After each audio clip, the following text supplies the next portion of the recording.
if we were standing in your physical shoes, we would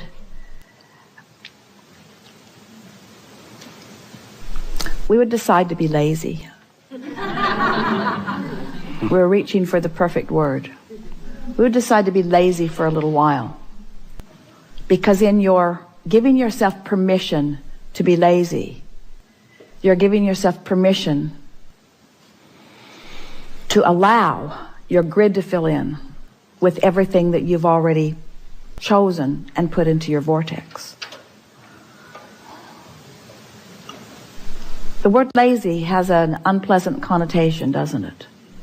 Because it's humans measuring themselves against other humans based upon a flawed premise. And the flawed premise is, the more you do, the more you're worth. And that is the most flawed of all flawed premises. I'd like to give you the premise that is at the basis of your universe. The better you feel, the more you allow. You could not be more deserving. You came as deserving beings into this time-space reality with powerful and clear intent. You've been mixing it up with others and defining what's important, not only to you personally, but important to you on behalf of others. You've included in your vortex the well-being of many others. In some cases, mass consciousness. In some cases, a community. In some cases, a family. But you've included in your vortex a desire for the well-being of far more than your personal self. But it is necessary for you to tend to the well-being of your personal self in order to be a productive advocate for the well-being for anyone else. In other words, you cannot give, or you cannot extend, or you cannot punctuate, or you cannot accentuate, you cannot assist anything that you are not already feeling. Which means, if you are wanting in an altruistic way to be of advantage to everyone you know, you first have got to find a way to be of advantage to yourself. Which means you want to carve out more time to be nicer to yourself. More private time. More time under the bridge. More time where others are not telling you what to do. More time when you are satisfying your own personal intention for things. If we were standing in your physical shoes and someone were to ask you to do something, we would stop in the middle of the request and we would evaluate it completely. And we would say to them, I sincerely desire to accomplish this request that you are offering. And it is my expectation that I will be able to do that since I am in this relationship with you and you are requesting it of me, employer or mate or parent or child or whoever it is. It is my expectation that I will be able to accomplish this. I just have to insert one thing in the foreground of this request. I will accomplish it for you as long as I can first accomplish ease for myself in the process. We really want you to ponder that a little bit. Esther, on one of the earlier cruises, made sure that everyone received an easy button from Staples. Everyone got one. And Esther found a box of them in the attic the other day, and she spread them all around her house because she wants to amplify the ease of things, not the hardness.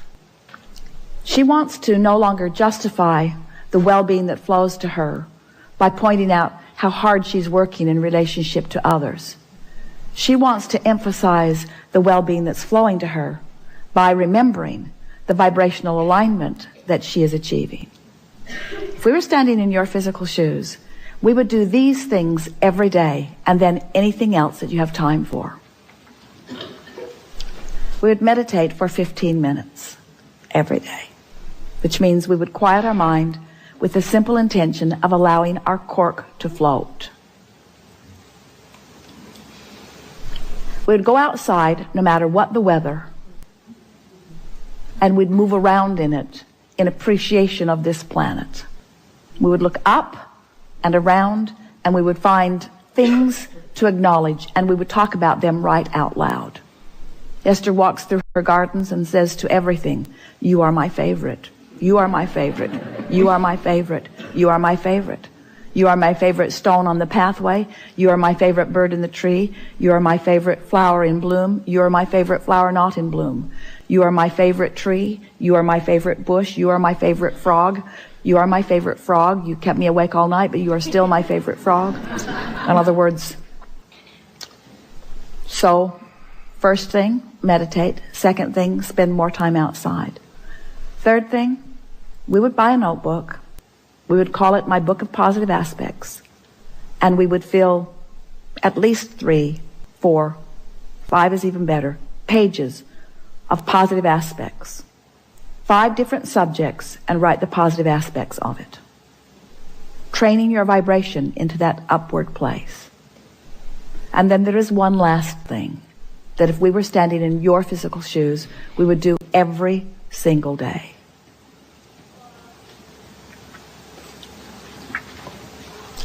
We would look upward and outward. It's best if you do it outside or standing at a window. And we would acknowledge that there are universal forces that are focused right at you. We would acknowledge by calling it by name, if you have a name that you like. And we would say, "I acknowledge that I am the object of your positive attention, and I'm appreciating your continual gaze on behalf of my well-being.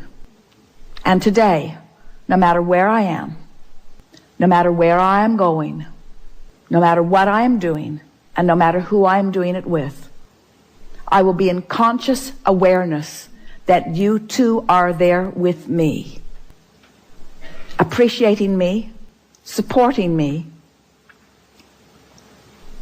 assisting me, acknowledging me, inspiring me, guiding me, having fun with me, acknowledging me, supporting me, assisting me, inspiring me, helping me, guiding me, aware of me, loving me, showing me, inspiring me, guiding me, helping me, uplifting me, showing me." Get into an endless loop of that acknowledgement and watch what begins to happen in your life as soon as this day. Your vortex is filled to the brim with specific requests that you have put there and that you are deserving of the realization of. And it's time for those realizations to be flooding into your experience at a rate that will astonish those who surround you.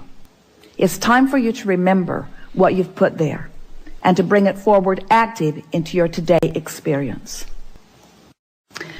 We've been talking to you all day from our appreciation of who you are.